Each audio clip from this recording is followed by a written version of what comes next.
তিনেরটা দেখো, a to the power x ও a to the power x plus y এর লসাগু কত। তো প্রথম যে রাশিমালাটা আছে দেখো কত, এ টু দি পাওয়ার এক্স, এটাই কিছু করা যাবে না, এরকমই থাকবে। আর দ্বিতীয় রাশিমালাটা a to the power x plus Y,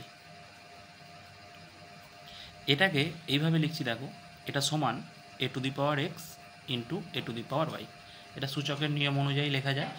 অতএব নির্ণেয় লসাগু। প্রথমে এই দুটোর মধ্যে কি কমন আছে দেখে নিই।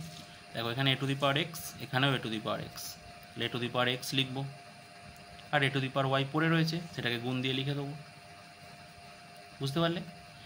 এবার দেখো a to the power x into a to the power y, base দেখো এ, এখানেও বেস এ, তাহলে বেস সেম গুণ আকারে রয়েছে, তাহলে বেসটা লিখে পাওয়ারটা যোগ করে দিতে হয়, এক্স প্লাস ওয়াই। এটাই হয়ে গেল নির্ণেয় লসাগু।